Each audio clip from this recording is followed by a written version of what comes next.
Isang pagdiriwang sa kaarawan ng BC Premier ang inorganisa ng Filipino community sa lugar kamakailan. Ang nasabing pagtitipon, naging daan din para talakayin ang planong bagong Filipino Cultural Center sa probinsya. May report si Teresa Barrera.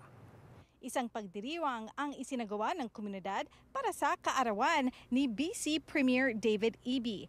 Dito sa Coquitlam Linggo, ilang araw matapos ang paglabas ng What We Heard report, ulat kaugnay sa planong Filipino Cultural Center sa probinsya.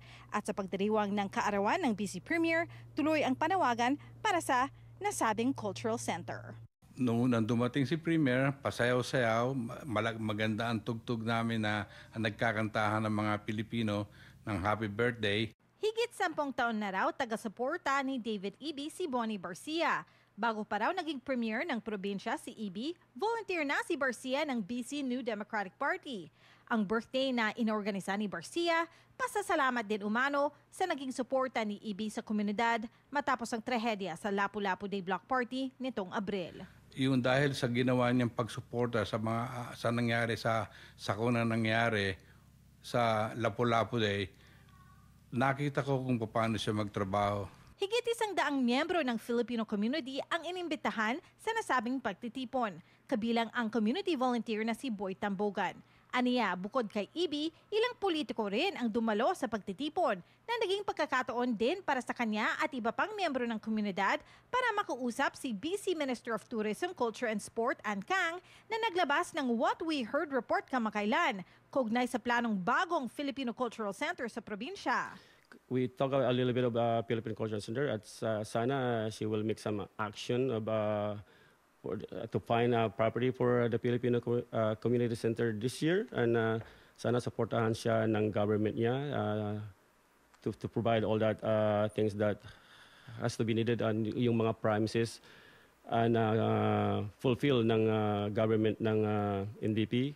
Sa What We Heard report, sinulat na tuloy ang kolaborasyon ng probinsya at mga Filipino-Canadian organization. Magmumula raw sa komunidad ang mga susunod na hakbang. Gayunpaman, walang detalye kaugnay sa nasabing mga hakbang sa report. Hopefully, mayroon this year at kailangan natin kasi para call it a home and the seniors and the newcomers from the Philippines and people that's been affected with any kind of tragedy, like Lapu-Lapu, for instance, that they could go and visit and seek help and mingles with our kababayan here in Canada, and we call it at home. Si Barcia, sinabing ang binuong salu-salu para kay Eby, hindi lamang para ipagdiwang ang karawan ng Premier, kundi para na rin daw bigyan ng lugar ang komunidad na makipag-ugnayan sa mga leader ng probinsya, 3 buwan matapos ang trahedya sa Lapu-Lapu Day sa Vancouver. Pinakamagandang way para maumpisahan yung healing, party, diyan tayo mahilig eh. Kaya yun ang mga dahilan kung bakit ako nag-inspire ng gumawa ng isang party para sa Premier at sa komunidad. Teresa Barrera, Omni News, Coquitlam.